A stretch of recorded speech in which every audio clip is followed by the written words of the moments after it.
let's just jump right into this. This is the structure that we're going to use today.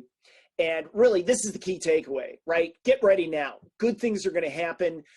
There's a lot of opportunities that are going to occur after the economy reopens. And obviously, because of the virus, we're going to have a lot of opportunities, and we'll get through that.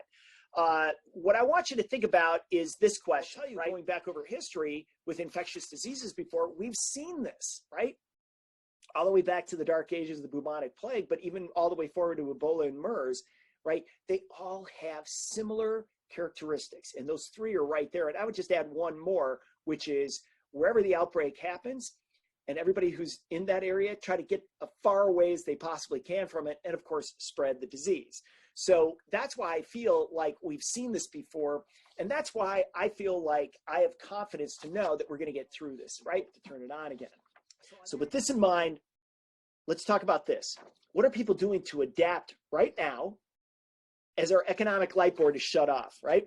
So these are the trends that are supercharged during this time period where we're trying to figure out what to do, right? Everybody's adapting, trying to figure out. Now, you're up in Minnesota, so I figured I'd focus on healthcare and agriculture. Those are two really big things going on in the state of Minnesota. And also work from home, because I figure everybody could relate to that. Everybody's probably experienced some of these things. Another quiz, right? Here's the poll question.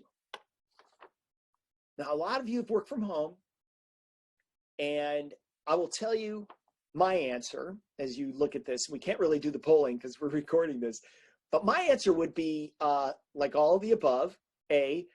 No, I'm sorry, all of the above, D, but really focused on C. Why do I focus on that? Because I'm working at home, but I've got a 20-year-old home from college, and I've got my wife who's working from home as well.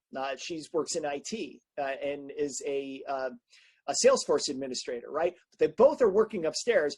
But that's not the problem. The problem is that my office is in the basement and the family room is right above me. So what does that mean? So when they want to go do the workouts, guess where they do it? Right above my office. So how are we supposed to thrive going forward in this reopening and some of the opportunities that are out there? Now, what I will tell you is that I want everybody to start getting really creative and start thinking about and maybe sketching out what a post-COVID world would look like and the opportunities that are going to be there. Now, there's several scenarios that you can work for what the world is going to look like, but I'm going to be operating from the scenario that we get therapies completed in the next month and then a vaccine in less than a year's time.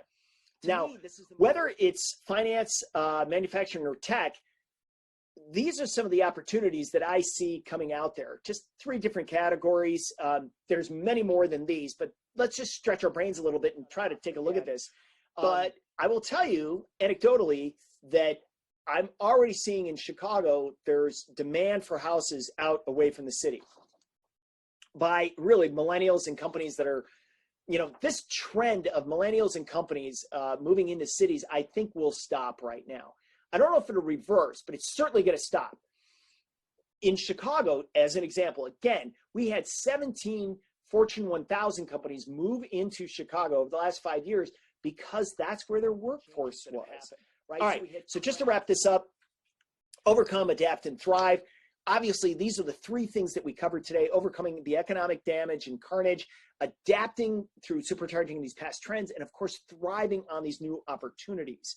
So with that, I just want to focus again and say, look, this is where I really believe that I would hope everybody spends time to get ready for good things happening coming forward.